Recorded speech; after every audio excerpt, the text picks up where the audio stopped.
وصلى الله على سيدنا محمد المصطفى وعلى آله الطيبين الطاهرين.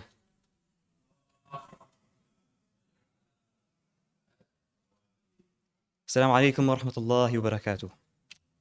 So, ladies and gentlemen, boys and girls, my teachers, fellow students, our distinguished guests, welcome to the Al-Mahdi Institute. My name is Adam Ramadan, and I will be your host this afternoon as we celebrate the achievements of our students and our distinguished guests, and highlight the activities of the Al-Mahdi Institute over the last few years. Just let me get a few housekeeping points out of the way. We aren't expecting a fire alarm to go off, so if it does happen, please panic in an orderly fashion. It shouldn't happen, but if it does, we'll escort you outside until we find out what's going on. The toilets are located right at the end of the corridor on the right-hand side.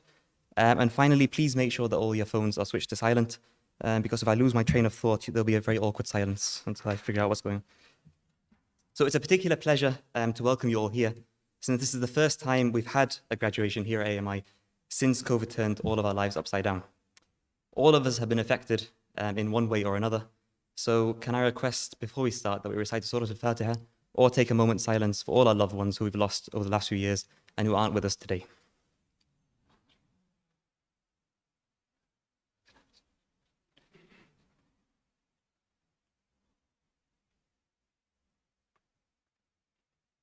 I would now like to ask Qari Muhammad Ali to begin today's event with a recitation of the Holy Quran.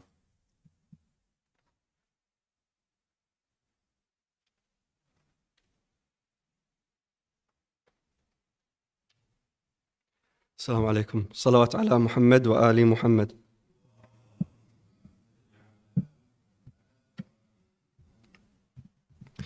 أعوذ بالله من الشيطان الرجيم. بسم الله الرحمن الرحيم. فوجدا عبدا من عبادنا آتيناه رحمة من عندنا وعلمناه من لدنا علما.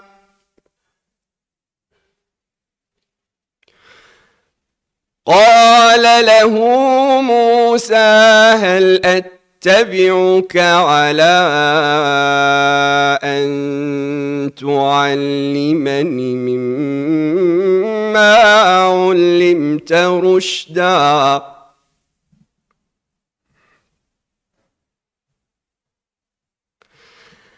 قال إنك لن تستطيع معي صبرا وكيف تصبر على ما لم تحط به خبرا. قال ستجدني إن شاء الله صابرا ولا أعصي لك أمرا.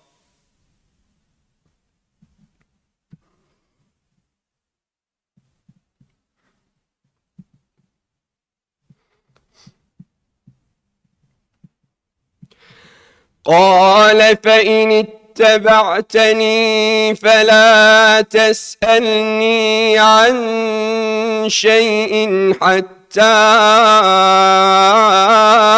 أحدث لك منه ذكرا.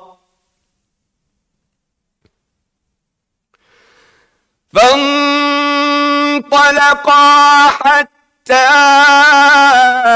إذا ركبا في السفينة خرقها قال أخرقتها لتغرق أهلها لقد جئت شيئا إمرا.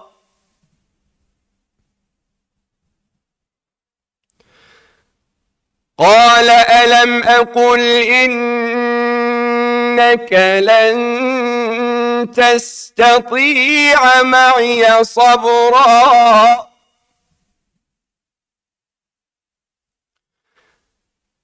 قال لا تؤاخذني بما نسيت ولا ترهقني من أمري عسرا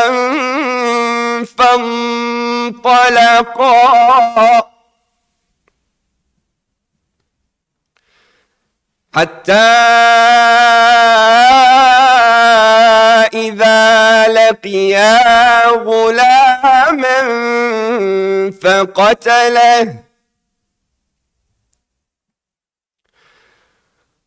قال أقتلت نفسا زكية بغير نفس لقد جئت شيئا نكرا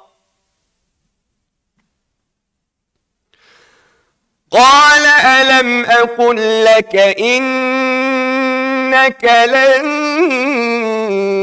تستطيع معي صبرا قال إن سألتك عن شيء بعدها فلا تصاحبني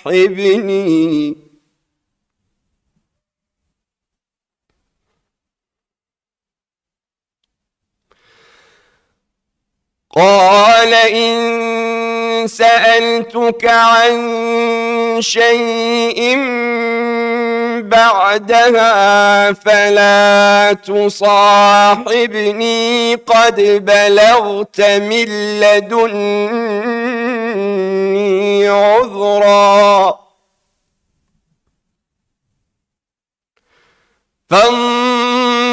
فانطلقا حتى إذا أتيا أهل قرية استطعما أهلها فأبوا أن يضيفوهما فوجدا فيها جدارا يريد أن ينقض فأقامه قال لو شئت لاتخذت عليه أجرا قال هذا فراق بيني وبينك سأنبئك بتأويل ما لم تستطع عليه صبرا صدق الله العلي العظيم صلوات.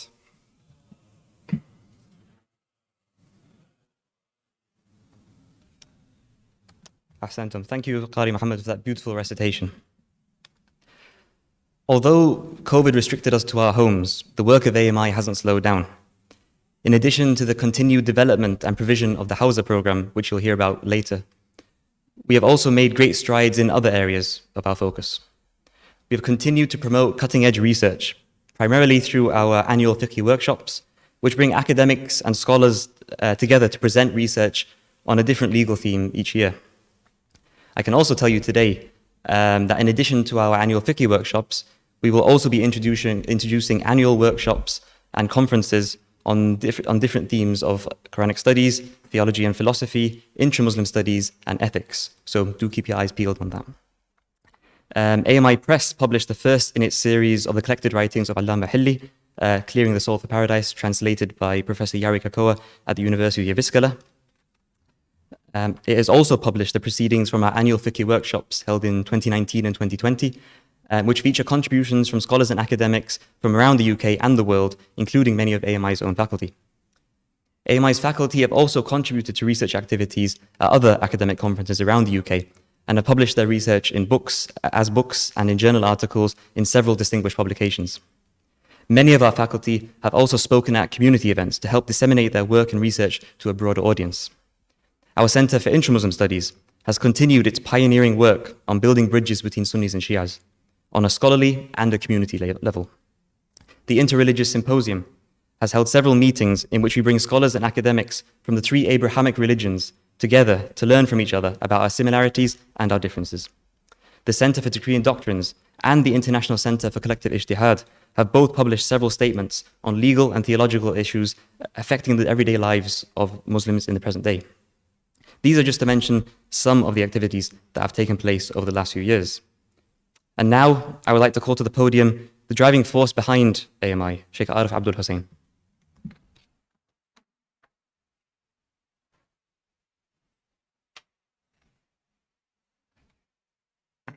Thank you. Bismillah ar-Rahman ar-Rahim. Assalamu alaikum wa rahmatullahi wa barakatuh. Peace be with you all and good afternoon. As always, I am not prepared for this talk, so impromptuously whatever comes will come. Consider it inspired from up above. You find that funny? I believe it. When we started this institute, it's a royal we here, the idea was to impart traditional Islamic learning to a future generation who would then carry it forward. I realize now, in hindsight, that came with arrogance, that we have the truth and we need to share it with others. In the last 30 years, I have been humbled to a great extent, and that is due to fine colleagues that God has blessed us with. And through looking at other cultures, religions, Western academia, who all taught that no, truth is to be explored. It's human heritage. There is nothing grand about one religion over another. All of these religions have a singular message. In essence, that is to become oriented with a lofty purpose. And for us as a human family, to become refined within spiritually and morally.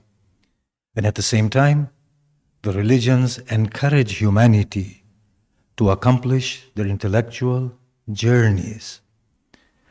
With that, the Institute moved from a position of exclusivism to inclusivism, and finally to a very humbled state of saying that no, there is a singular origin, singular purpose, and a singular end. The religions in their entirety belong to humanity in its entirety. They are our heritage. The great prophets and saints who came and preached, they are exemplars for humanity at large. With that then, the ethos of the Institute is that rather than saying that we have the truth, we need to explore the truth on a continual basis.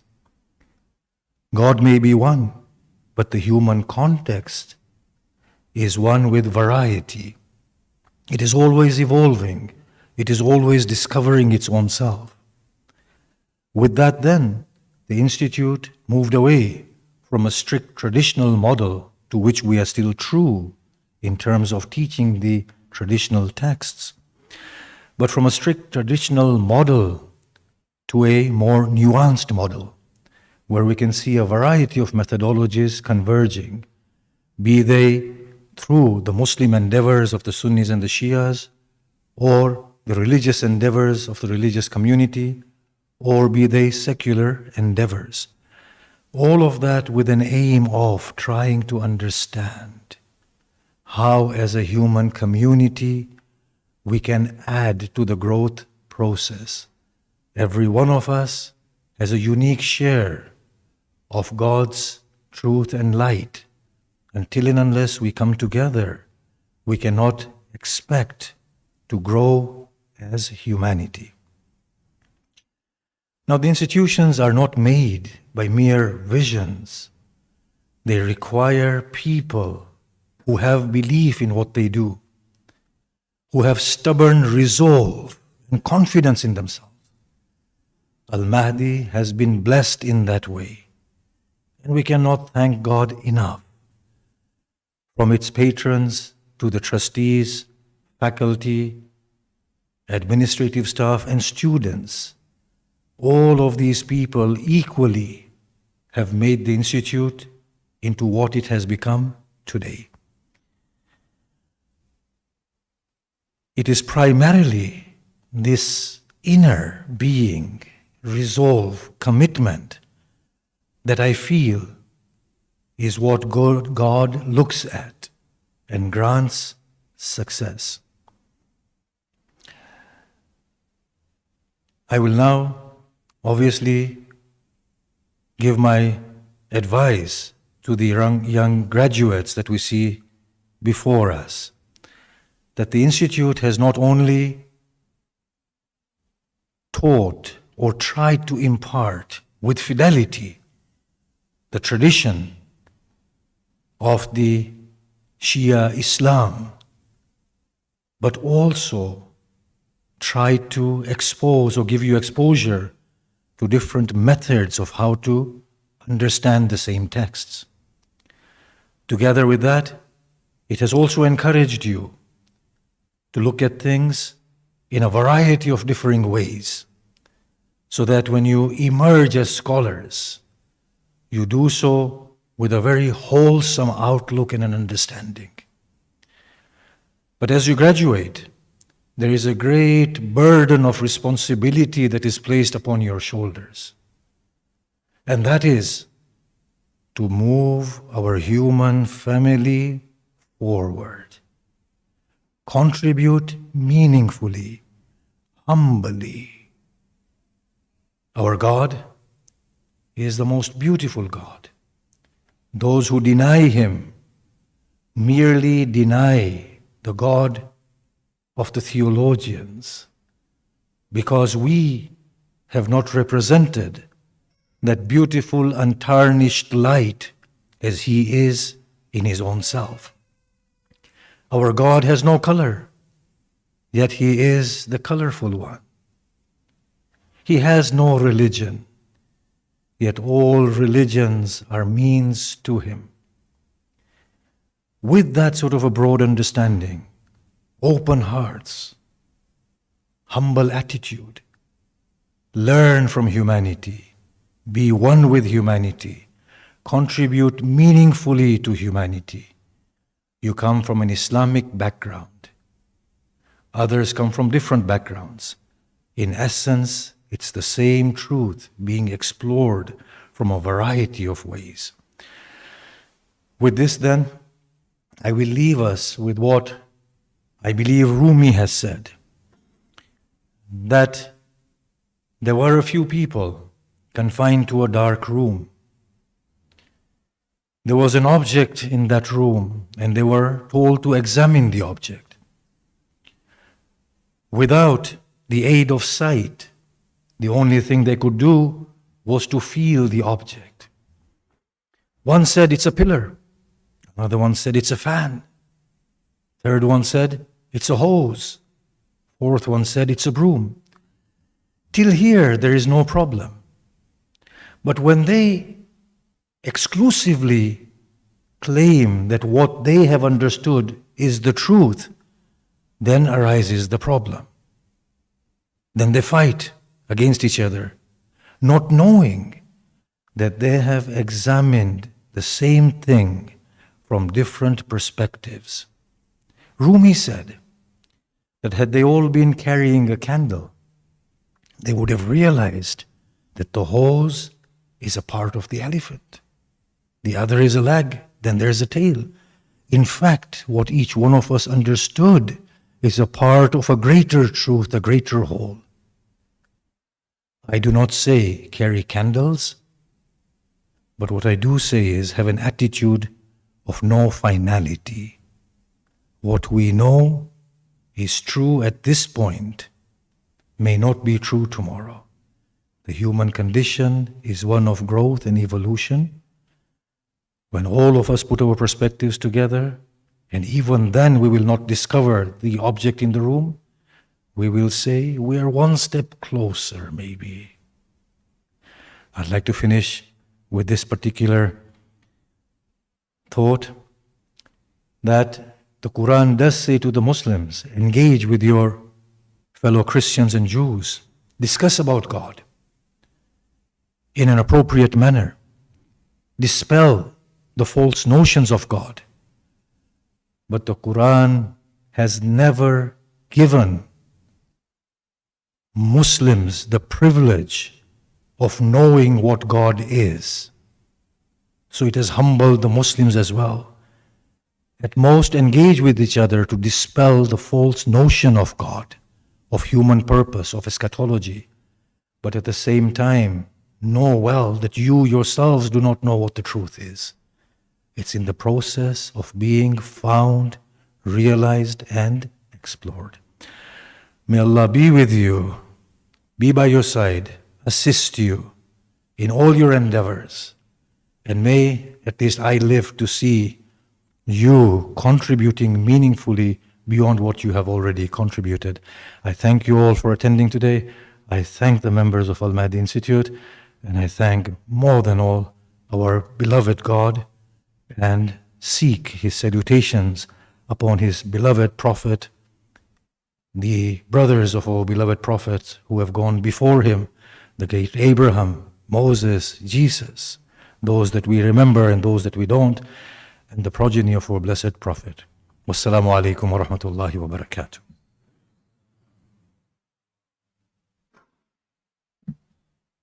Thank you very much, Sheikh Arif. And now I would like to request Professor Iqbal Asaria, CBE, to speak to you for a few minutes about the development of AMI's Hawza program. Professor Asaria is an academic and expert in Islamic finance who teaches on the MA in Islamic Studies module, which AMI runs in conjunction with the University of Birmingham. And he also sits on the board of trustees of AMI. Professor Asaria, please.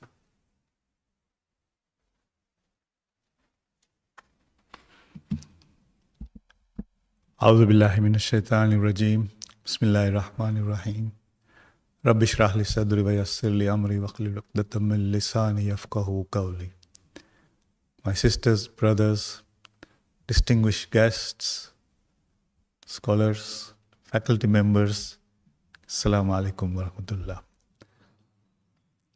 It is always a challenging task to make this kind of presentation in the presence of scholars better equipped than me, of course, to do this, but sometimes you are landed with something and you have to do it.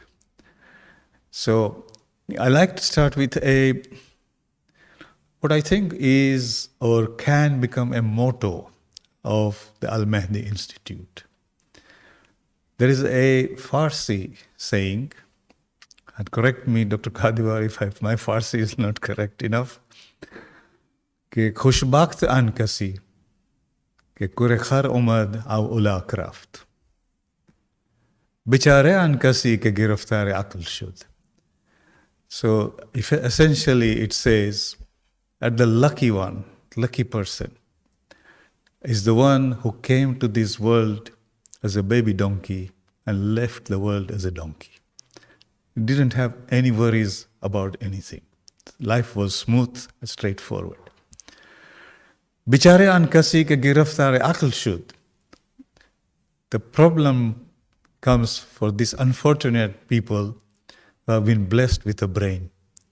And therefore they cannot behave like a donkey. They have to strive constantly to find new answers to queries which come to their mind.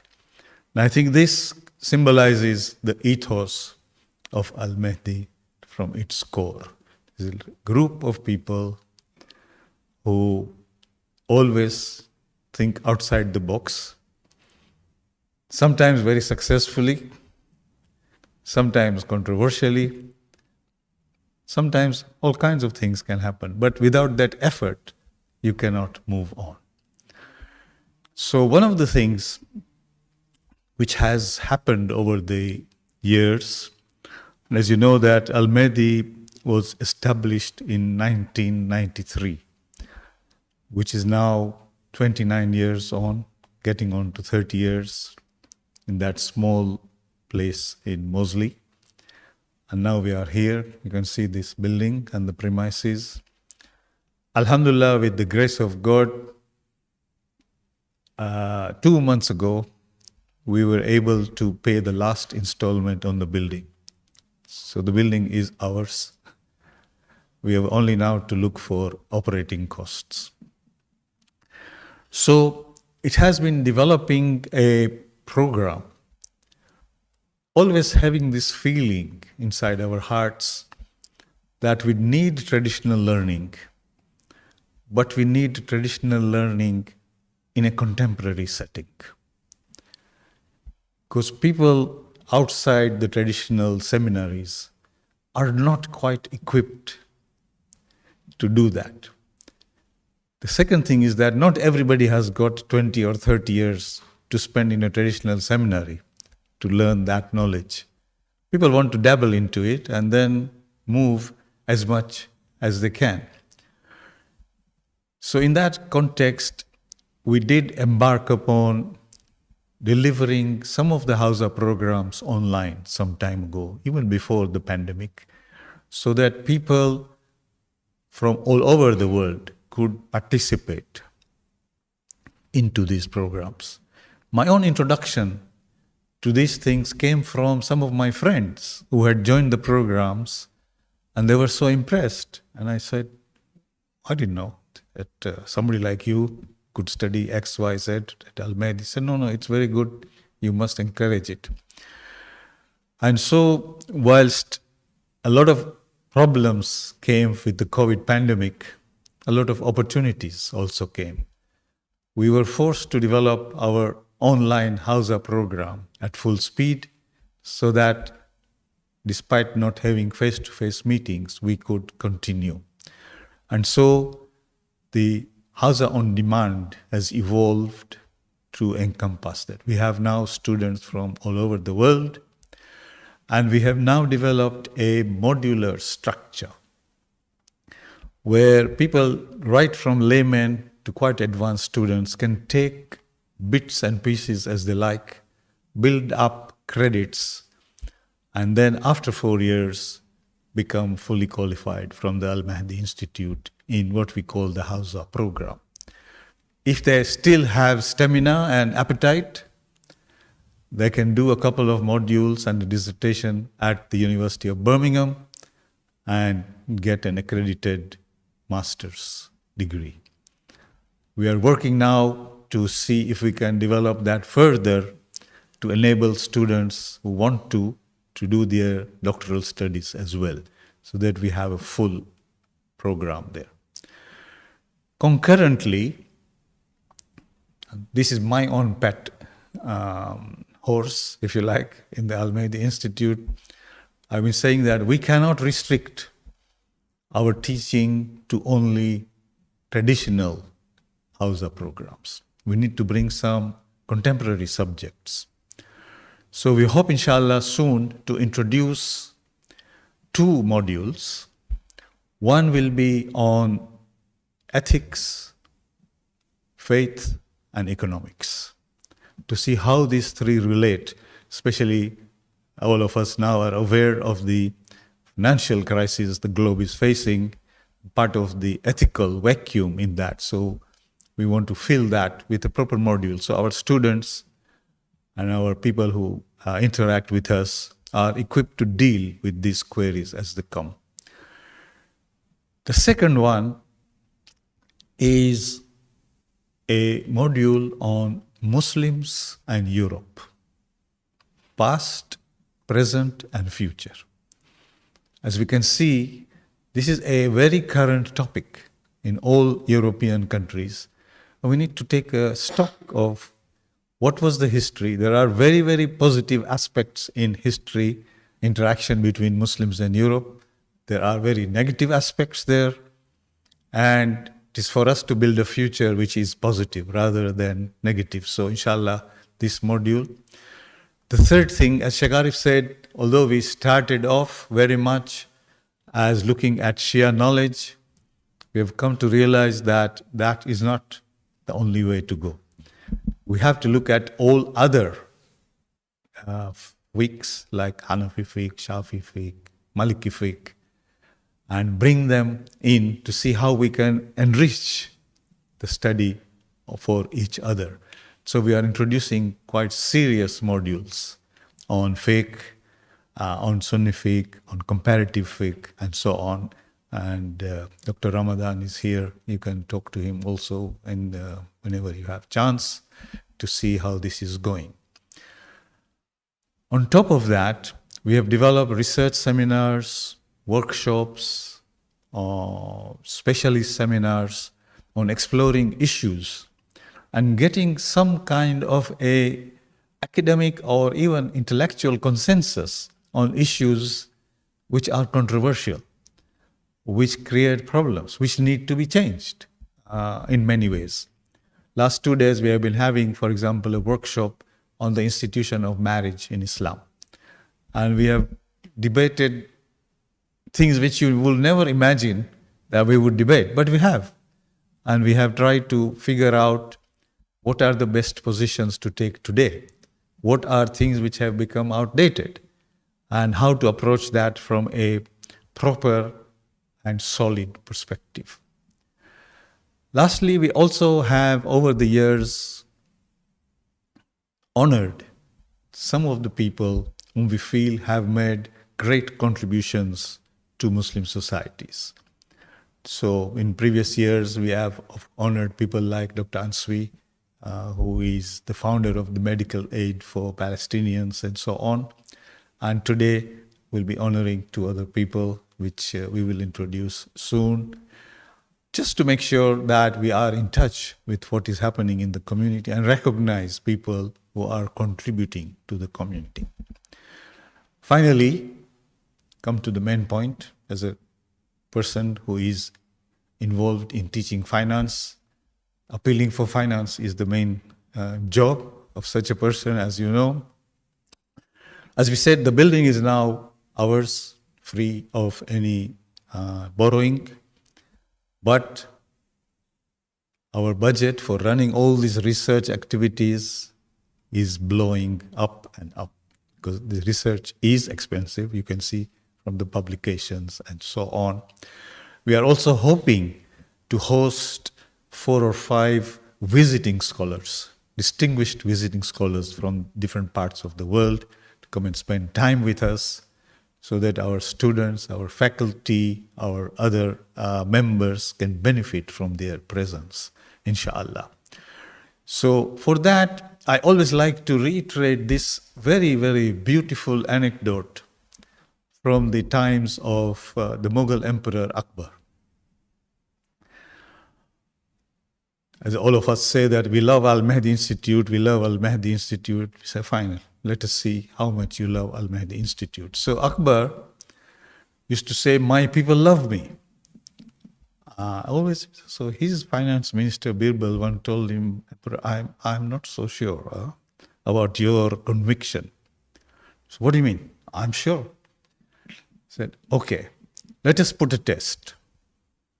They build a big tank in the middle of the town and then told the people that from sunset to sunrise on a particular day, all of you are requested to go up the steps and put a pint of milk for the love of the emperor.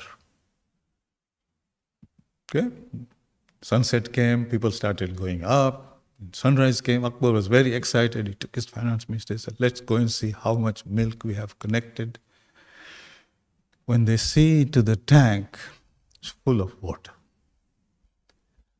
Furiously, Akbar comes down, catches the first person passing, and he says, did you put the pint of milk I told you? He said, no, sir. He said, why not? He said, I thought that if everybody puts milk and I put water, it should be fine. I don't need to bother with getting milk. So, friends, we don't only need milk from everybody, we also need full fat milk to make this institution work and progress to its next step. Have a nice, enjoyable day, and thank you all for coming. Assalamu alaikum.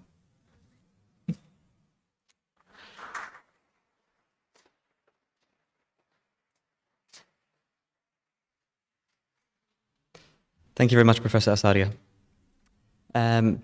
Now is the time that we recognize the achievements of our students, now graduates.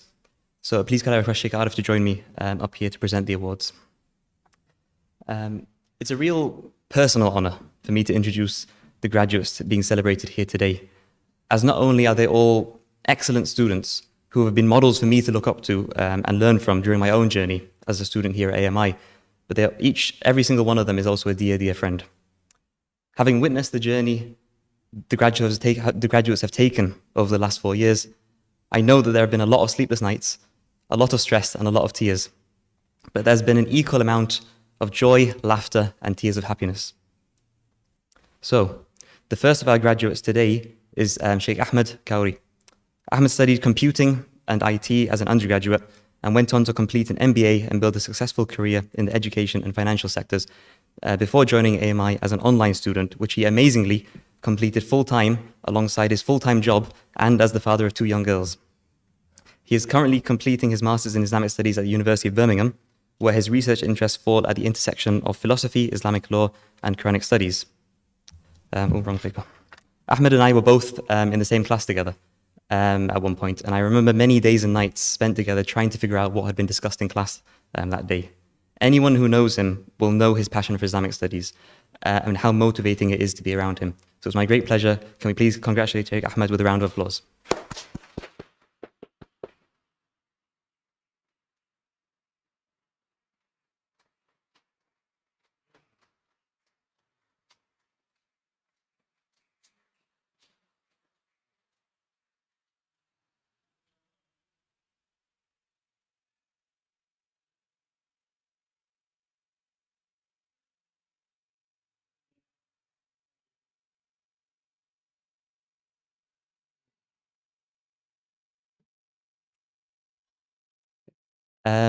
Our second graduate today is Sheikh Saku Njai. He joined AMI after spending 3 years studying at Al-Mustafa International University and Madrasa Khuwi in Mashhad. He's currently in the process of also completing his Master's in Islamic Studies at the University of Birmingham, where he has developed an interest in Islamic psychology. And after graduating, Saku plans to pursue a career in counseling. Saku was actually the first student that I met when I joined the Al-Mahdi Institute. And during those first few months, he really took me under his wing to make sure that I was settled into life as a Hausa student. Saku was one of those people that you can't help but love. As soon as you speak to him and he flashes that charming smile, you know he's someone you want as a friend for life, and I'm happy that I have him as mine. So please congratulate Sheikh Saku and welcome to the stage.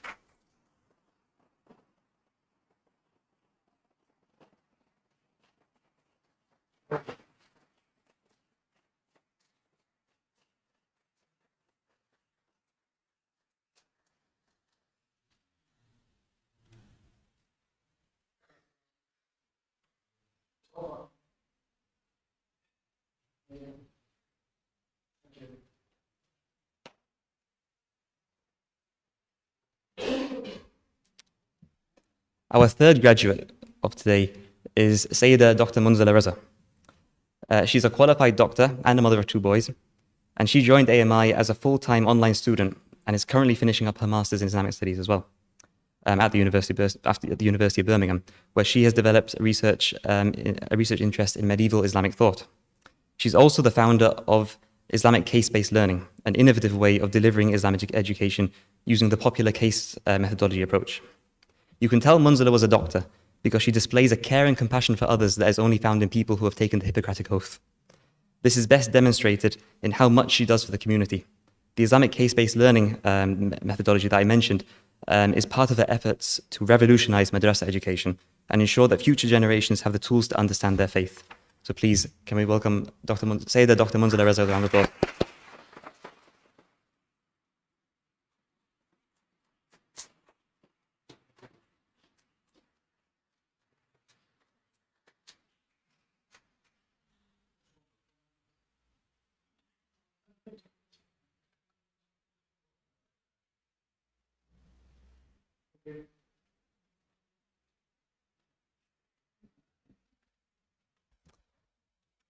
And finally, our fourth graduate and final graduate of today is Sayyid Wajil Hassan Shah. He graduated with a BA in Religion and Education from York St. John University and then went on to Qum to study Persian. He joined AMI as a full-time in-house student and recently graduated with an MA in Islamic Studies, a distinction level as well, I might say, from the University of Birmingham, where he wrote a dissertation on Islamic philosophy, focusing on Allama Tabataba'i's defense of divine simplicity.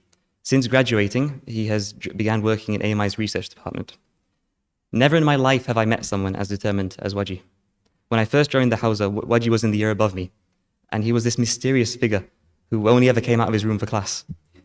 I think throughout that whole first year, I only saw him a handful of times, even though he lived in the same corridor as me. Over the years, he slowly emerged from his room a bit more, and we have all come to realize that beneath that hard, determined exterior is a heart of gold. So please congratulate Sayyid Waji.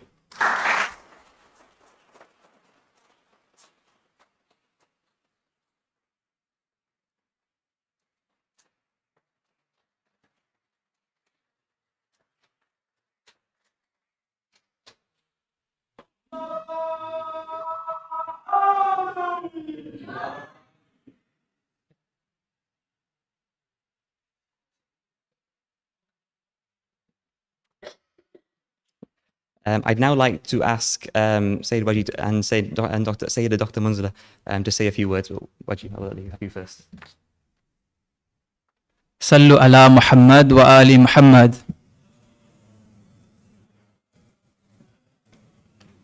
Louder one than that, please. Come on.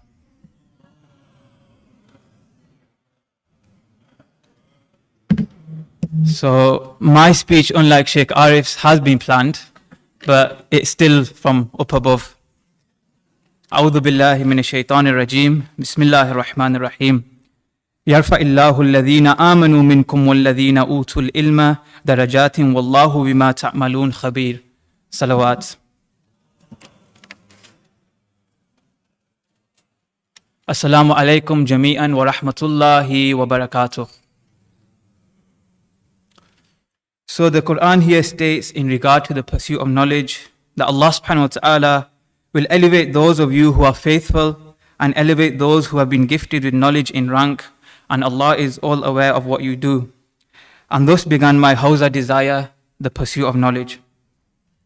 I stand before you, fellow students, teachers and family members, having finally graduated from the Hawza, knowing that none of this was possible without the love and support of Allah subhanahu wa ta'ala and the love of support of each and every single one of you. And I mean that wholeheartedly. I stand before you an amalgamation of all of you and all the good that you have taught me, whether it's been inside the classroom or outside. Thank you for welcoming me into your homes, whether it was in Watford, Oxford or Birmingham. Due to this immense love I felt from Al-Mahdi Institute, I have gained another family. 4 years. Wow. What a journey. And we know these 4 years, we cannot keep one another happy all the time. And sometimes naturally we do have to say sorry. Whether that is due to my frightening, crazy, hectic driving, whatever synonyms you want to use, which has given Sheikh Adam side effects which modern medicine is yet to find the cure for. And also Sayyid Fatimi, on one occasion in my car, I was taking him home, and I kid you not, he recited his whole family tree and du'as, the likes I've never heard of. That's how scared he was. So for that, to everyone who sat in my car, I would like to say sorry. And a big one to both of my Arabic teachers, Sister Nazmina and Sheikh Reza Tajri, who used to ask me to construct complex sentences in Arabic. And Sheikh, and you know, my go-to sentence was, Dhahabtu ila souk, I went to the market. And which made Sister Nazmina at one point say, right Waji, no more. If you're going to the market, it needs to be a complex route to the market and you need to tell me in Arabic. Otherwise, I'm not marking your work. So yes, I did get told off by one of the teachers that's probably never told a student off in an entire class ever. Alhamdulillah. I thank all my teachers for their passion and encouragement in teaching their subjects and the high standards you expect of us. And also thank you to Dr. Said Fadlullah and Dr. Nobaha for the online teaching as well, because we got different time zones. And I like Sayyid Fadlullah's expectation of learning English from me in our fiqh classes. And the actual reality is I've learned more, Sayyid, more English from you than you have from me. Alhamdulillah. For those who are listening and interested in studying the Hawza program, I say buckle up. It's going to be a very, very bumpy ride. The standards are high, the workload is a lot. But alhamdulillah, you really gain a new understanding of yourself, a deep insight into yourself, your strengths, your limits, and your weaknesses. You really grow as an individual. You realize the value of hard work and perseverance. Yes, the Hawza program is intense. And yes, Dr. Wahid's classes are 10 times more intense than the whole program put together. But the thamara, the fruit of all this, is the new skills you gain in critical thinking, engaging with both classical and contemporary texts, and using fancy words like epistemology, ontology, and all these extravagant ologies. Yes, you do learn this. But the ultimate is the lifelong relationships you forge with behind-the-scene workers, like Brother Ijaz Bhai when he was here, like Raza, Mahinda, Ruxana, where's Ruxana? Ruxana, Dr. Hashim, Sheikh Ali Raza Khaki, and whoever else I've missed out. For me, gaining knowledge is easier than gaining friends who become family and maintaining this bond. Yes, that includes you too, Sheikh Arif and Sheikh Riyaz and Dr. Bajani, even though we don't see you much anymore. We still remember you. And no family is complete without the old heads, the big wigs, the big three of AMI, Sheikh Arif, Sayyid Fatimi, and Dr. Fanai. Thank you for really helping us out no matter what personal family difficulties you've been going through in life.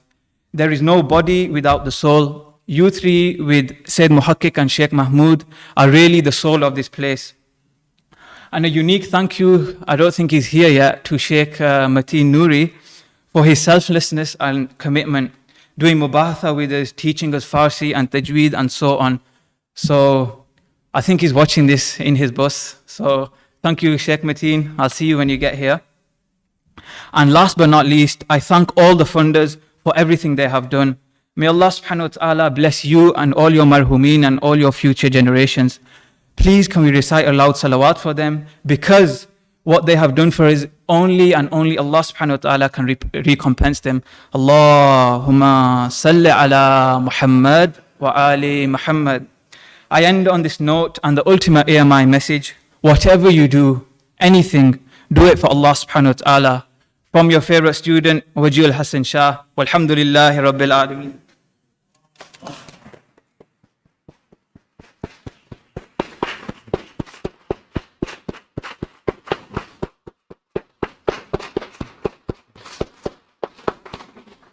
Thank you, Sayyid Waji. I can confirm his driving is terrible. And now to welcome Sayyida Dr. Munza to say a few words on behalf of the students as well. Bismillahirrahmanirrahim. I begin by thanking Allah, the merciful, the wise, the loving, and the truth.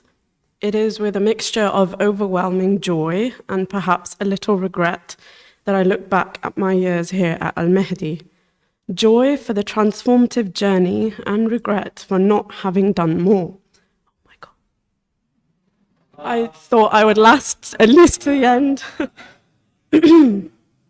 Hawza is a strange and wonderful, I don't want to say place, as I have been for the most part in the virtual space, rather a state of mind.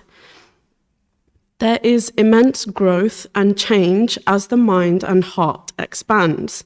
Seeing those things it has never seen before, understanding those things it has never understood before, and valuing those things it has never valued before. You realize quite rapidly how small you are, and how little you know, and that everything, even the hard times, have been a privilege and a joy on account of where they have brought you. So, for the next few minutes, I would just like to thank those instrumental in this journey of mine. First and foremost, God. Then, I want to thank Ruxana. As an online student, she has often been my only connection to the Institute. And it is because of her warm and generous support, encouragement, and love that I was able to navigate my studies successfully. She is a partner in my achievements then, and I pray that God grants her success in all her endeavors. My next thanks goes to my fellow graduates, those present here as you see, and others not, so Shaykhuna Adam and Shaykh Mateen. I have relied heavily on all of you over the years, and you have given your help selflessly. I have nothing but respect and gratitude for that, and I'm in awe of all of you.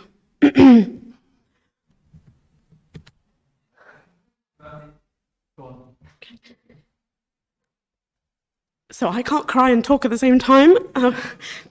The world holds more promise and potential because of you.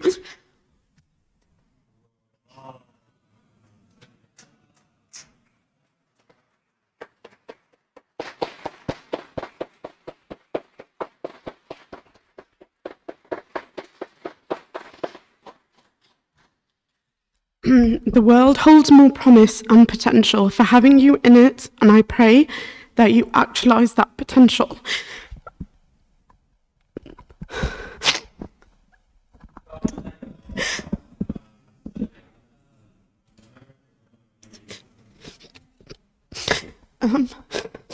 My du'as are with you and your families. But my greatest thanks is due to our teachers at Al-Mahdi who have encouraged us to raise our hands and to speak, who have enriched and refined us and challenged us too, but never with the intention to wound, always with the intention to make us grow. I am profoundly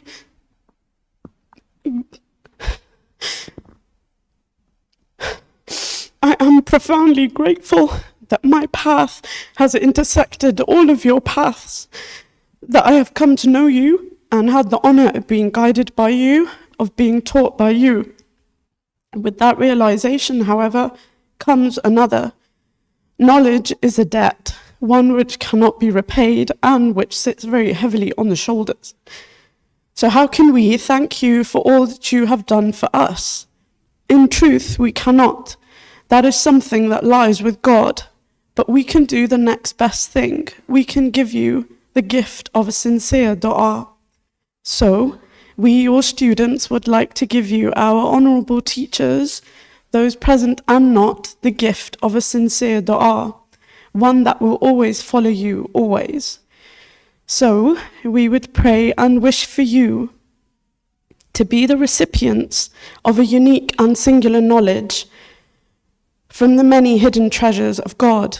We would pray for you to be gifted with a sharp and piercing basira with which you marvel at the hidden realities in the world in quiet contentment.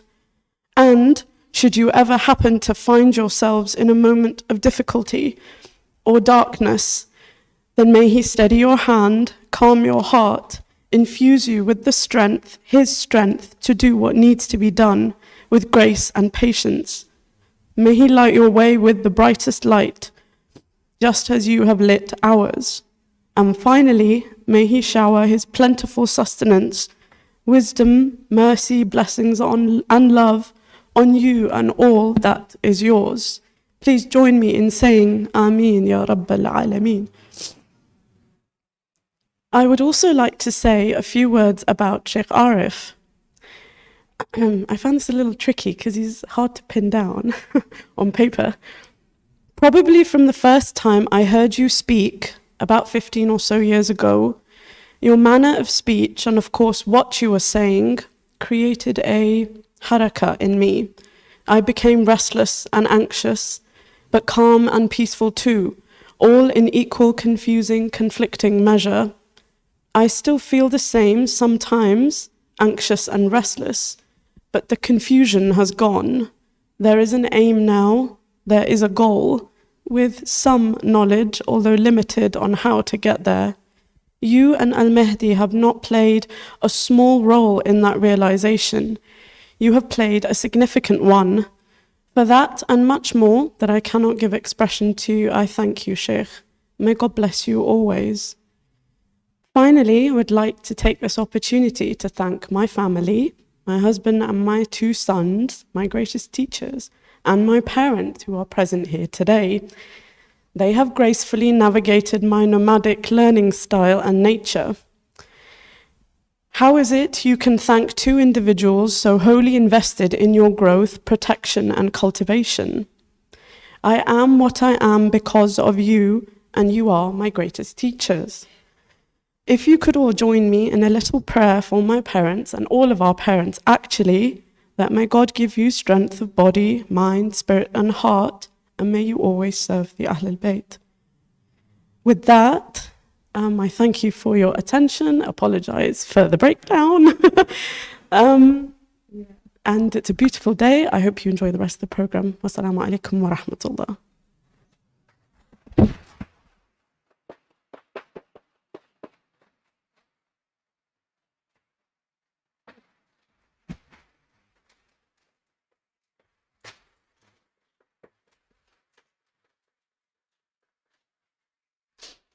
Could I ask everyone to stand, please? For all of our graduates, let's have a big round of applause.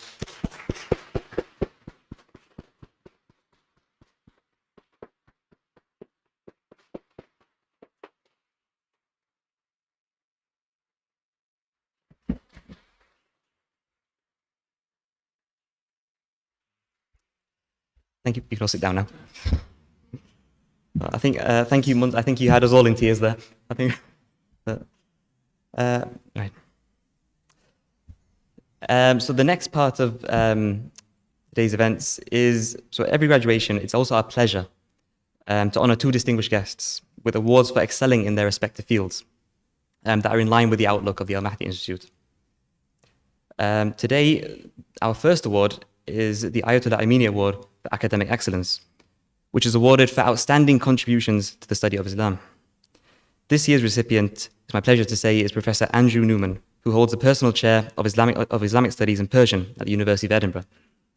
After graduating summa cum laude from Dartmouth College, Professor Newman received his PhD in Islamic Studies from the University of California, Los Angeles. After a period of time at the Wellcome Unit for the History of Medicine and Green College, both at the University of Oxford, during which he conducted research on a Tibb al-Nabawi and a Tibb al-A'imma, Professor Newman joined the University of Edinburgh in 1996, where he has been ever since. His breadth of research and publications is truly astonishing. As well as his research into Islamic medicine, he also has numerous publications on Shi'i history, hadith, and law, the history of Iran, and in particular the Safavid Empire. His latest edited volume, Iranian Persianate Subalterns in the Safavid period, Their Role and Depiction, was published this year by Gerlach Press. To present this award, please could I invite Sheikh Arif to once again join us on stage, and please welcome and congratulate Professor Newman with a loud round of applause.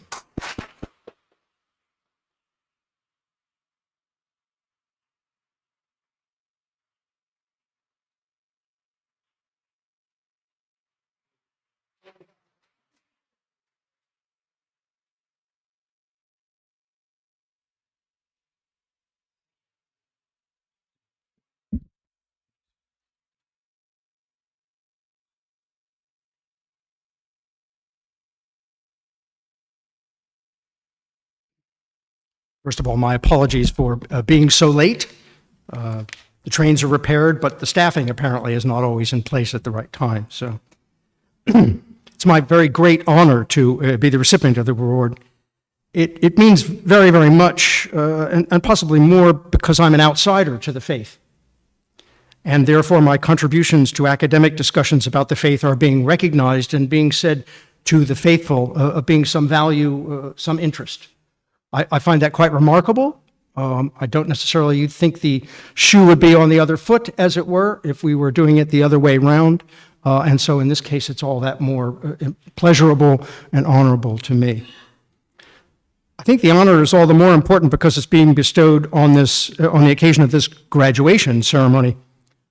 I've attended many such graduation ceremonies over the years, including some of which I was actually graduating myself. It is true.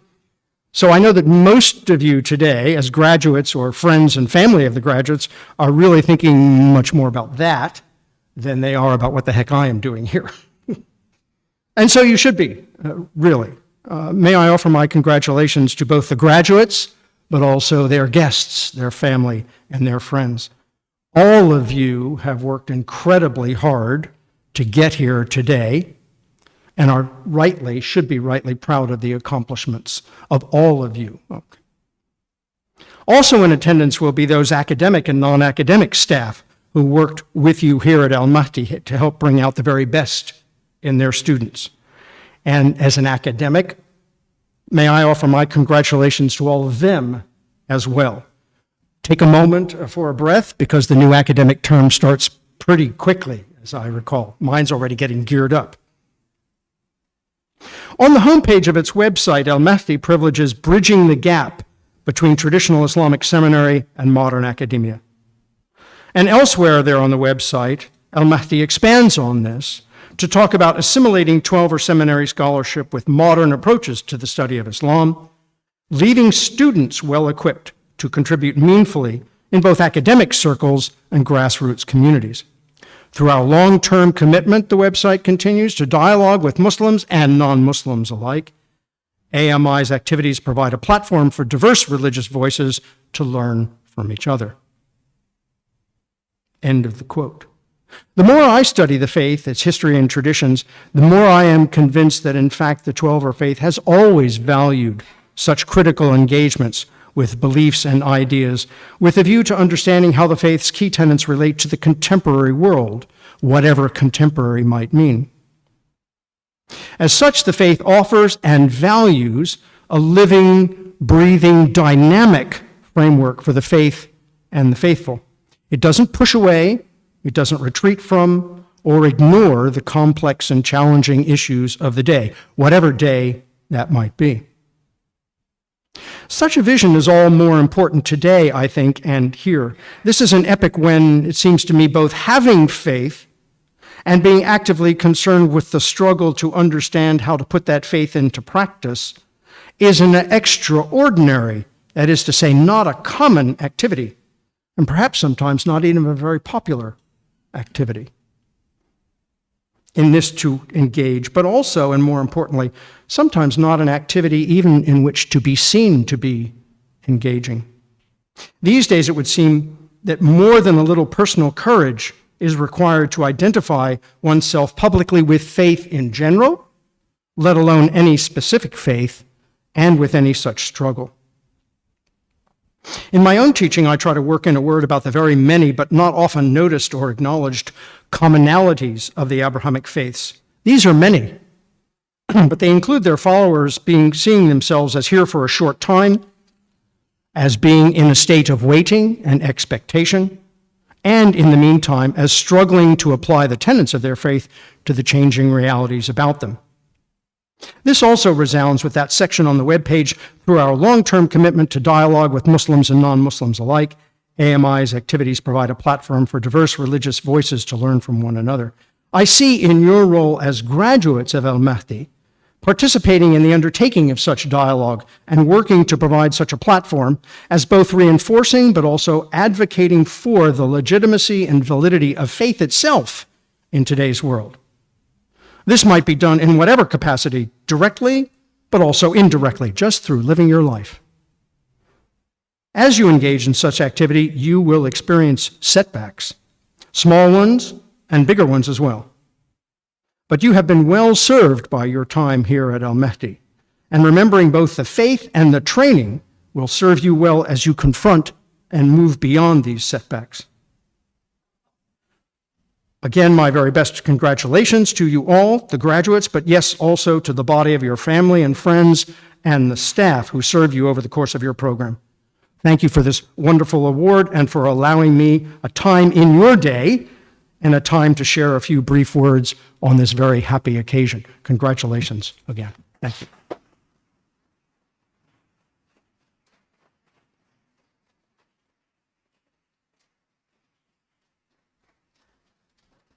Thank you very much, Professor Newman. Our second award today is the AMI Humanitarian Award, which is awarded in recognition of outstanding humanitarian services. This year's recipient is Dr. Majid Muqaddam, MB, who works as a transplant and organ retrieval surgeon at the Queen Elizabeth Hospital in Birmingham. He received his medical degree from the renowned King Edward Memorial Hospital and Seth Godanda Sundadas Medical College in Mumbai, and went on to receive further training in general surgery and cardiovascular and thoracic surgery in India and the UK, joining the Queen Elizabeth Hospital in 2000. As well as his work at the Queen Elizabeth Hospital for over 2 decades, Dr. Muqaddam has been at the forefront of encouraging minority Asian groups to sign up to the organ donation register, saving countless lives in the process. Through his campaigning, he has spoken at many mosques and temples in Birmingham and across the UK, working with religious scholars, academics, and community leaders.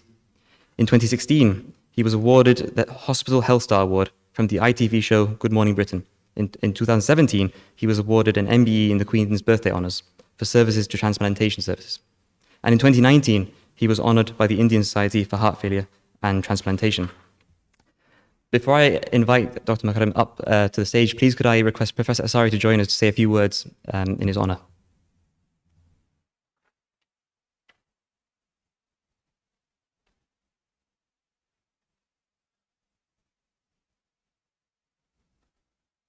Bismillahirrahmanirrahim. Thank you, Adam. I just wanted to say something about Dr. Muqaddam.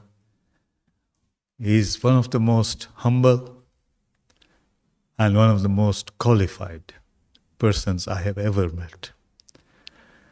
The question is not professionalism in terms of organ transplant in that area. The question, bigger question, has been how to convince our communities that this is an activity which is useful, valid, and religiously okay. Dr. Muqaddam is no religious scholar, but his humility to work with scholars has been exemplary. I must say, I have been very, very impressed. Both of us were introduced to this work by the late Amjad Ali, who himself as a banker suffered from a kidney condition, got a kidney after 30 years and all kinds of other things, and came to the realization that this is an area where Muslims were, and Asian communities for that matter, were much, much more backward. This is not an area which you can only take and not give. You can only get from somebody who is in your genetic pool. So it is an area where you have to give and take. And my own introduction to this was when Amjad came and he said, you have convinced scholars to do Islamic banking. How did you manage to do that? I want to learn this so that we can convince them to authorize organ transplants. So we started to work with scholars, small seminars, detailed seminars, and so on. And very soon we found a very small window of opportunity. We found a few scholars who had these unfortunate problems in their own families.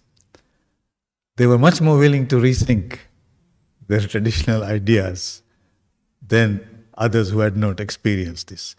But Alhamdulillah, over time and with the help of great people like Dr. Muqaddam, we were able to convince, and now we have reasonable fatwa to say that this is possible within the tradition and so on.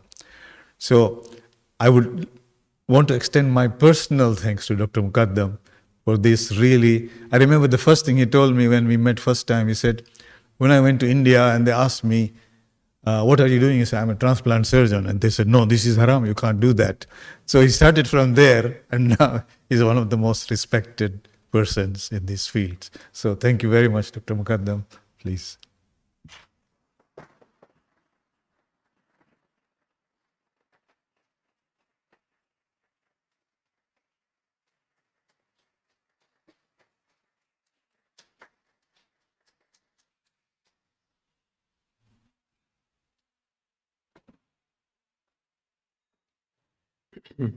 Assalamu alaikum, everyone, and good afternoon. Let me. So it is an honor and pleasure to be here amongst you all. I'm really impressed with the way this institution works, and I've seen the fruit of their hard work. So I'm grateful to this institute for inviting me and bestowing this honor upon me. I'm truly humbled. Firstly, I should thank the Almighty for all His mercies and blessings. It is so heartening to see such graduates achieving their aims and receiving the rightful degree or diploma that they deserve. I must say that amongst all the roles that I have, my favorite one is to attend such graduation ceremonies, especially in the Royal College of Surgeons of Edinburgh, where I'm one of the council members. It is my favorite role to attend ceremonies when we are giving diplomas and degrees to the FRCS and the MRCS candidates. And the joy, it is to see the joy on their face and the pride in the family, it's just unreplaceable. So I'm happy for you and congratulations on your graduation. Well, also it reminds me of my graduation. Yes, it was in early 80s. I'm old, yes. So with this, always at this graduation ceremonies, it's a mixed feeling. One of relief that you have achieved this qualification and your hard work has come to fruition. On the other hand, question comes, what am I going to do now? Some of you may have already charted out your future course. Some of you may have dreams, and some of you may just take things on your stride.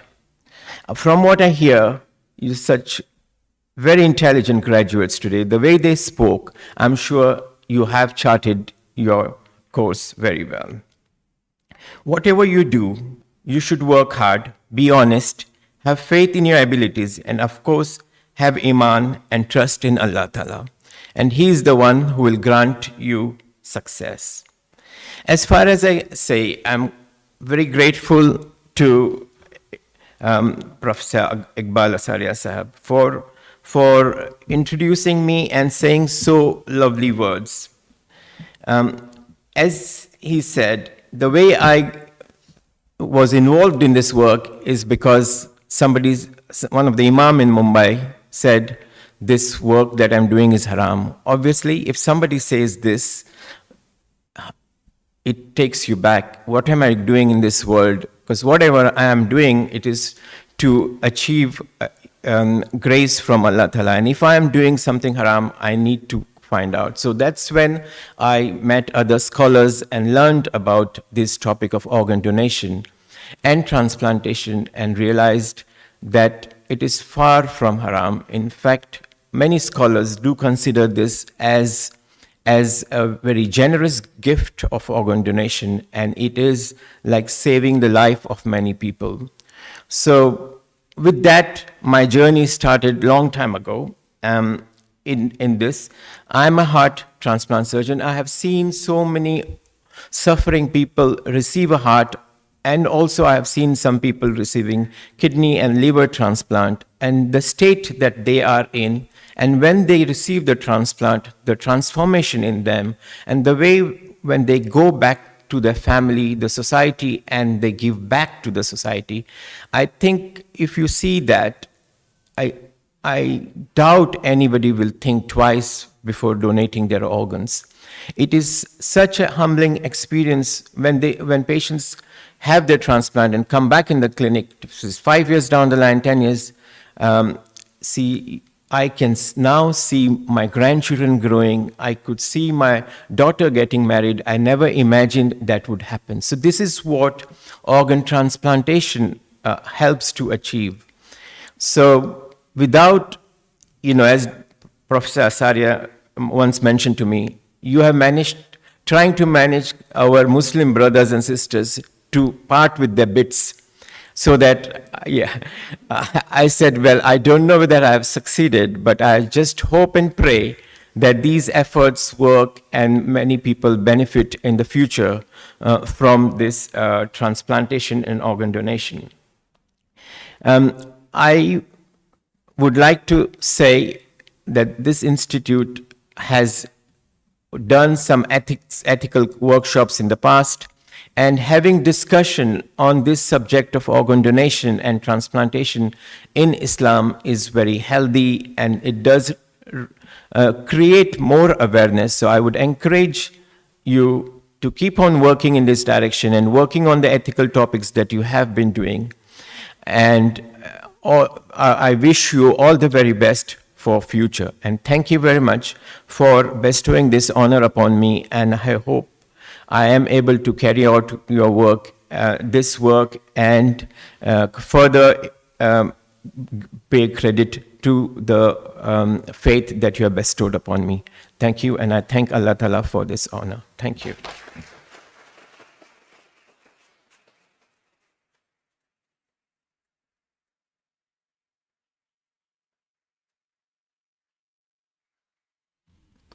Thank you, Dr. Muqaddam. And with that, all that remains is for me to thank our distinguished guests, our graduates, our faculty, and all of you for coming. But we should also thank the people behind the scenes who've made today possible. Roxana Banji, where are you? There you are. And Ayur Dakhaki, who's also somewhere. He's hiding, okay. Who have been behind the logistics of this event. Sayyid Raza Musavi, who's outside, and Mahinda, who've done all the hard work of setting up for today. I know this because I was here last night, and they were working all last night and all this morning as well. So thank you to all of them. We will now be having a drinks reception in the garden. So if I could ask everyone to please make their way outside as quickly as possible, because we need to be setting up this room and the dining room. But if I could request the faculty and the graduates to stay behind for a few photos, please. So thank you once again.